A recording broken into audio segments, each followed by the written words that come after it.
Bueno, lo primero de todo tengo que decir que esta va a ser una de las charlas que vais a estar más atentos. ¿Sabéis por qué? Porque tenemos un Kahoot que haremos después y los tres top ganaréis un regalito. Así que estad muy atentos porque el Kahoot va sobre lo que vamos a hablar ahora, ¿vale?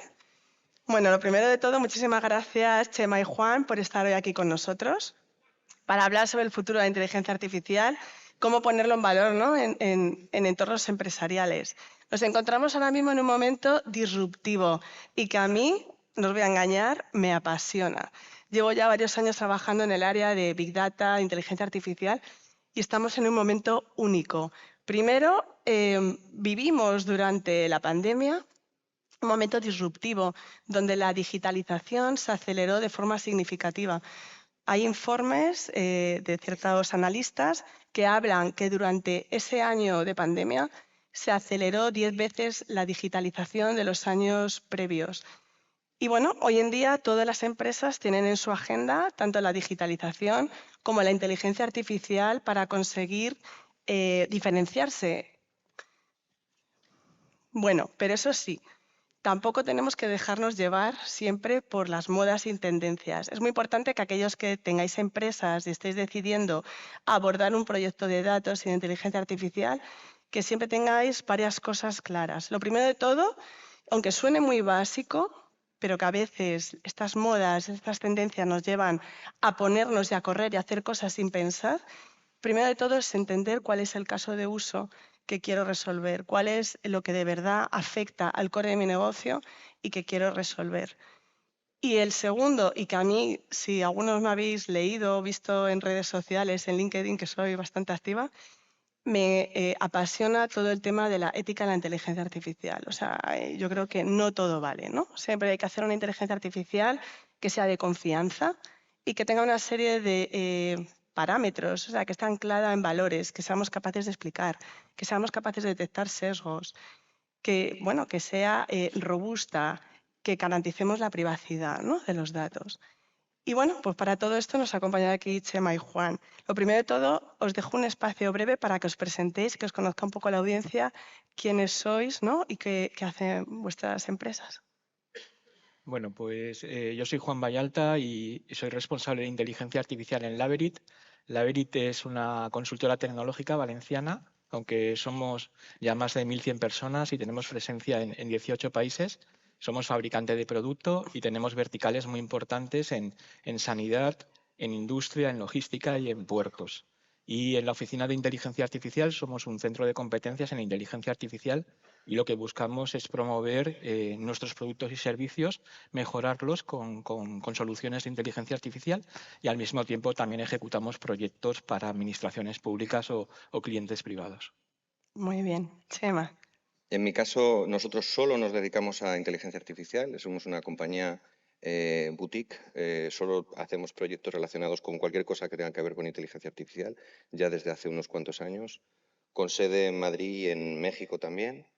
Y realmente a lo que nos dedicamos es a intentar conseguir superpoderes para los empleados de las compañías. Es nuestra función. Me encanta eso, ¿no? Porque una de las cosas que nos ayuda la inteligencia artificial es precisamente a democratizar, ¿no?, el uso y el acceso de todas las tecnologías. Contadnos ahora cuáles son algunos de los casos de uso con experiencias reales en clientes que habéis puesto en valor, ¿no?, esta tecnología de inteligencia artificial. Por ejemplo, empezamos con Chema.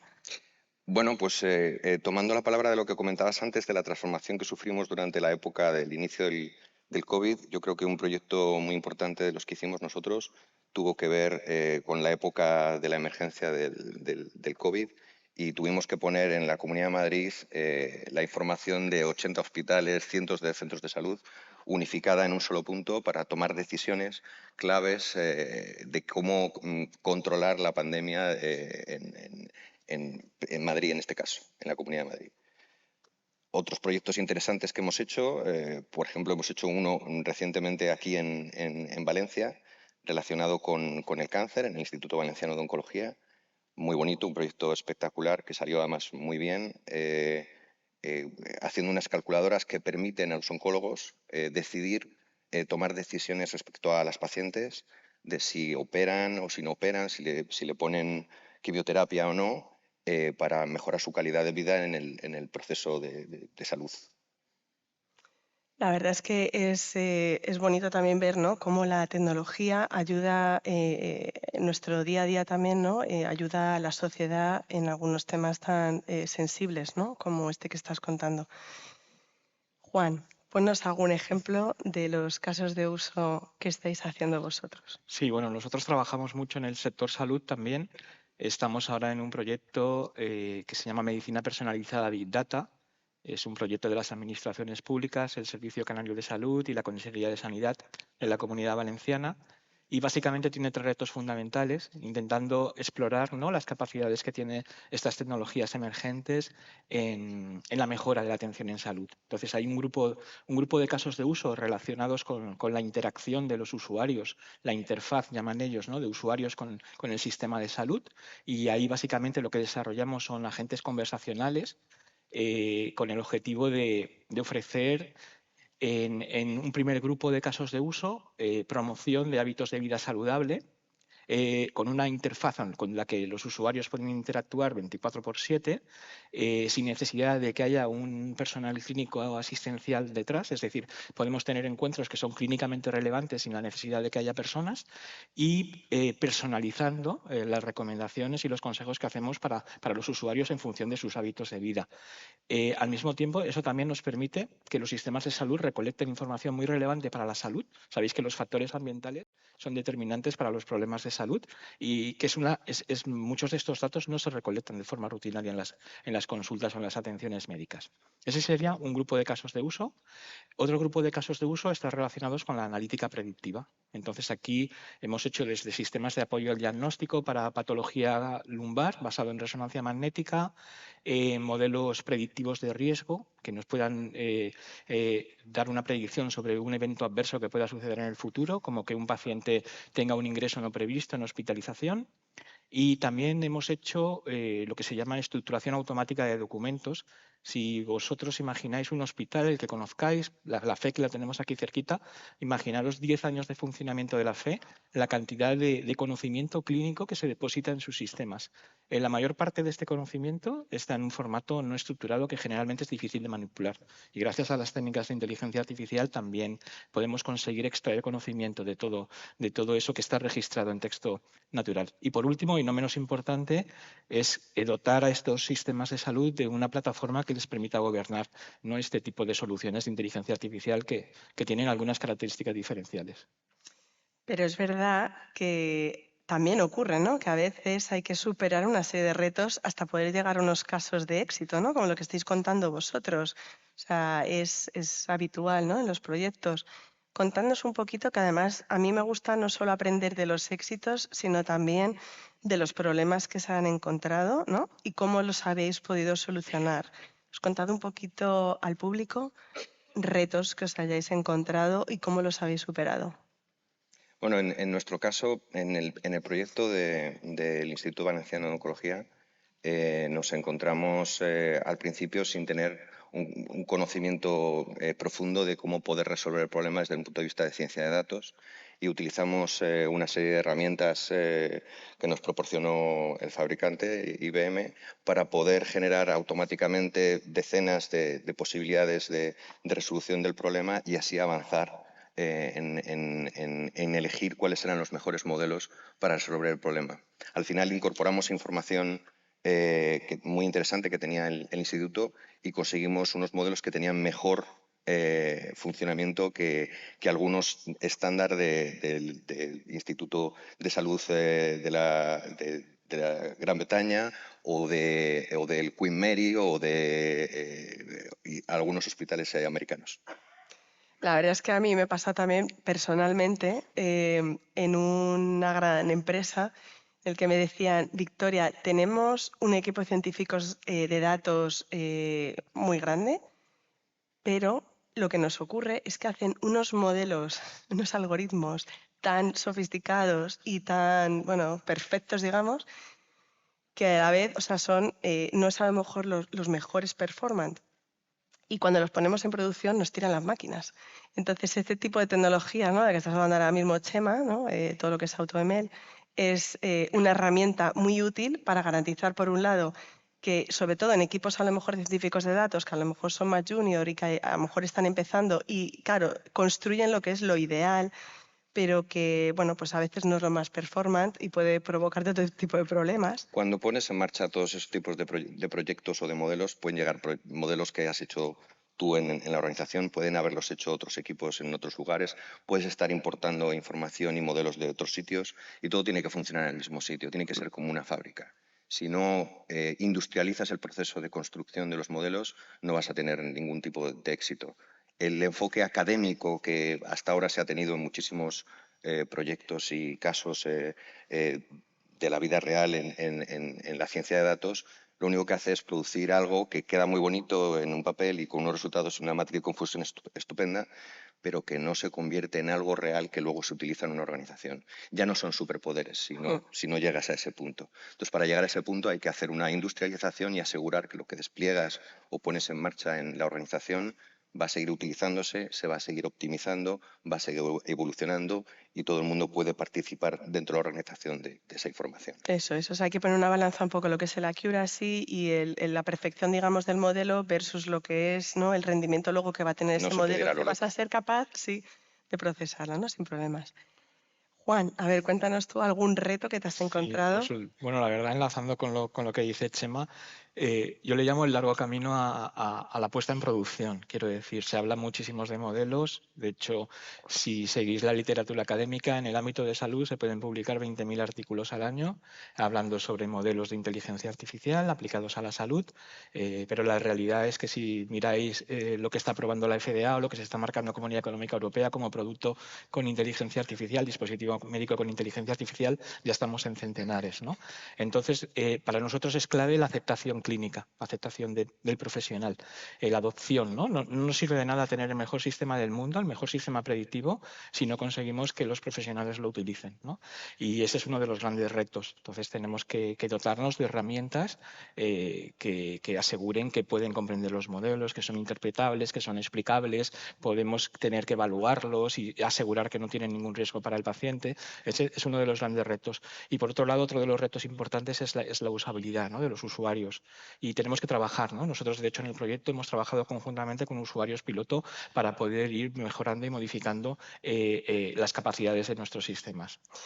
La verdad es que ese punto es muy importante porque a veces nos enfrascamos o nos liamos la mente a la cabeza y empezamos a construir soluciones y a lo mejor no le damos tanta relevancia o se nos olvida un poquito lo que son las personas, ¿no? O sea, creo que para llegar al éxito de cualquier proyecto se necesita una combinación de tecnología con personas y la usabilidad por eso también es algo tan importante, tan relevante, ¿no? Sí, efectivamente, en sistemas como estos, pensando en los modelos predictivos, que tenemos que diseñarlos de forma que no requiera una carga cognitiva especial para el usuario, que no puedan dar lugar a malinterpretaciones, porque una decisión diagnóstica puede estar influenciada, ¿no?, por cómo presenta, por ejemplo, nuestro sistema la información. Y son aspectos que hay que cuidar y trabajar muchísimo.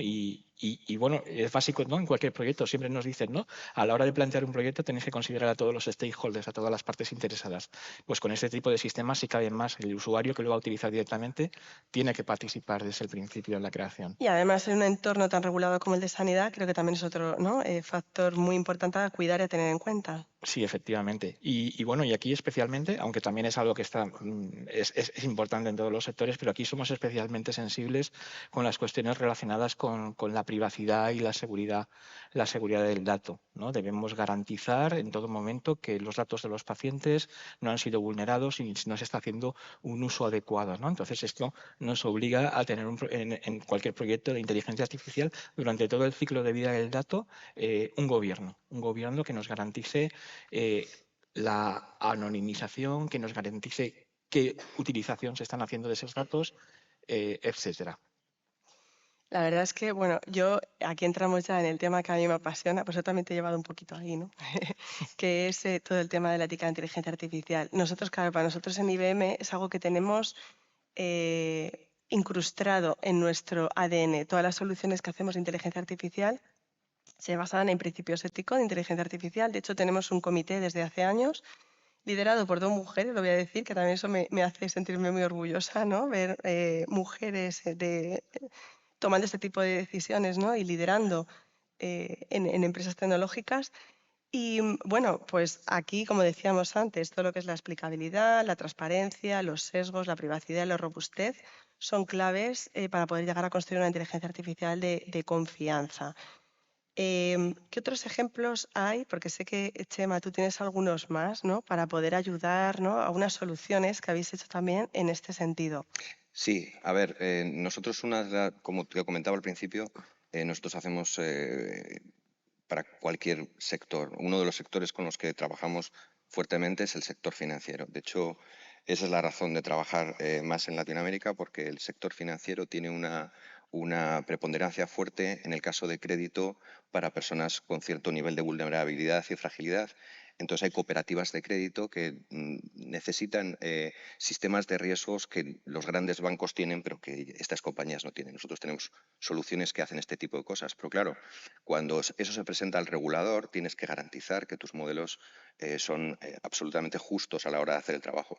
Tenemos que presentar documentación y justificar con papers los modelos que estamos haciendo, pero también tenemos que hacer pruebas. Lo curioso es que el sesgo en el caso de estas herramientas es justo el contrario del que se podría esperar. Normalmente los modelos lo que hacen es predecir que las mujeres son más fáciles pagadoras que los hombres, lo cual es bastante interesante y hace que, bueno, pues directamente no lo aplicamos porque efectivamente así es lo correcto.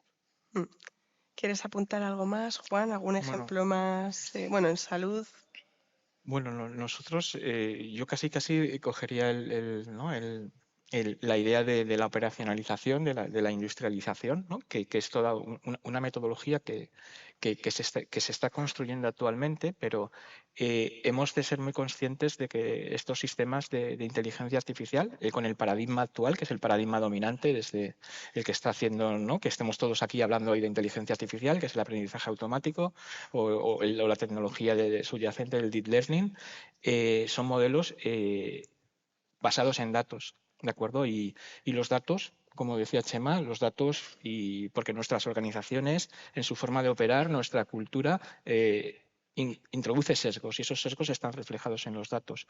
Entonces nosotros a la hora de poder operacionalizar un modelo, primero tenemos que intentar, evidentemente, durante toda la fase de construcción del modelo, de no introducir esos sesgos subyacentes en el modelo, que al final un sesgo es una distorsión que está perjudicando a un determinado subestrato de la población, ya sean mujeres o hombres, ya sean por edad, ya sea por el color de la piel. Entonces tenemos que garantizar siempre que esos sesgos no estén y tenemos que tener herramientas y metodología para poder hacerlo. Y también otra característica diferencial de estos sistemas es que se deterioran con el tiempo. Los sistemas predictivos tienen lo que los anglosajones llaman un drift, es un deterioro en la capacidad predictiva y es algo inherente por la naturaleza en la que están construidos. Puede ser en el corto plazo, puede ser en el medio plazo, puede ser en el largo plazo, pero los sistemas se deterioran. Y un ejemplo muy claro lo hemos vivido todo durante la pandemia, que cambiaron nuestros hábitos de consumo y nuestros hábitos de vida absolutamente. Todos los sistemas de predicción de la demanda fallaron. Todos los sistemas de la predicción de la demanda fallaron.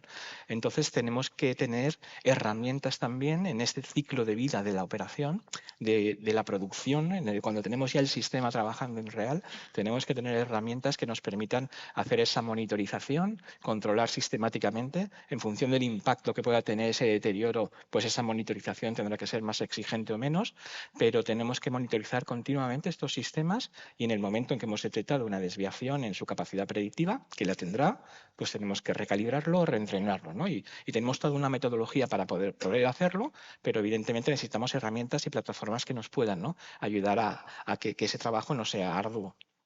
Es un papel fundamental, ¿no? El del MLOps.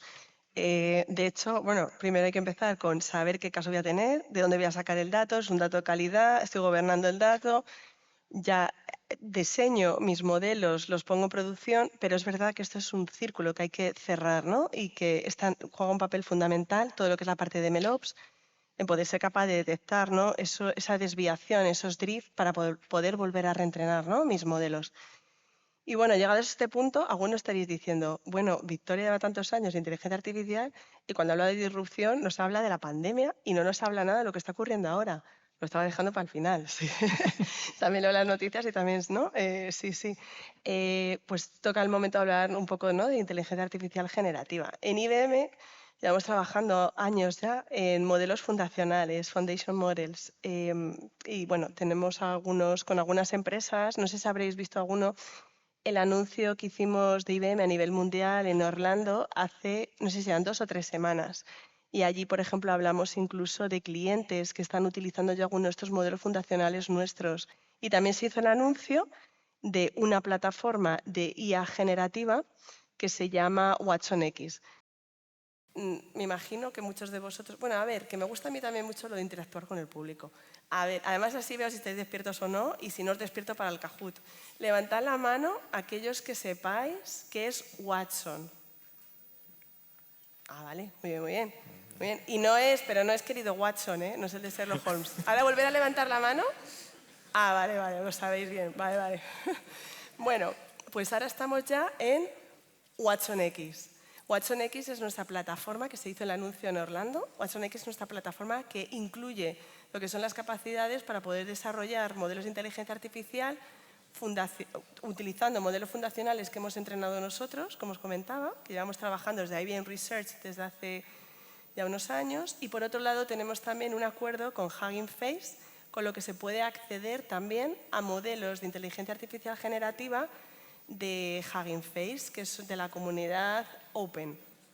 Esto consta de 3 grandes áreas, una que es la focalizada en el dato, para hacer la parte de workload, de datos, etc. Uy, es que ya habéis pasado al Kahoot. Bueno, os lo cuento de todas formas. Es que lo cuento porque no vaya a ser que os caiga luego algo y no lo sepáis. Luego la siguiente parte, que es la de IA, que es lo que es el estudio, la plataforma donde podéis desarrollar esos modelos de inteligencia artificial. Y la última, que es la parte de AI Governance, que es, como ya os habéis podido intuir, una de mis favoritas, ¿vale? Bueno, y hablando también de Hugging Face, aquí, Chema, tú tienes ya conocimientos, ¿has trabajado antes con Hugging Face? Sí, una de las cosas con las que trabajamos nosotros habitualmente es con el procesamiento del lenguaje Atentos, natural. que igual os cae la pregunta ahora, así que esperad. Con el procesamiento del lenguaje natural. Entonces, claro, no todas las compañías, y menos una compañía boutique como la mía, tienen la capacidad de utilizar o de generar modelos de lenguaje gigantes como algunos que hemos estado viendo últimamente en las noticias, ¿no? Es imposible que puedas consumir esa cantidad de recursos para generar esos modelos. Y es habitual que utilicemos herramientas como Hugging Face para traer modelos preentrenados y que están listos para ser utilizados para resolver problemas en los proyectos, sin necesidad de que tengas que entrenarlos con muchísima información porque ya están entrenados. Lo que te decía antes, esto es una industrialización, tienen que entrar modelos de todo tipo. Los fundacionales obviamente también tienen que formar parte de ello. Sí, y eso también nos va a cambiar un poco, ¿no?, el vocabulario, el lenguaje. Ahora vamos a hablar más de prompting, cuando antes hablábamos de otro tipo, ¿no? Ahora tenemos que aprendernos todo. Espero que todos lo estéis aprendiendo. Prompting, por ejemplo, es muy importante. Hay que estudiar todos los días. Sí, hay que estudiar todos los días. Gracias.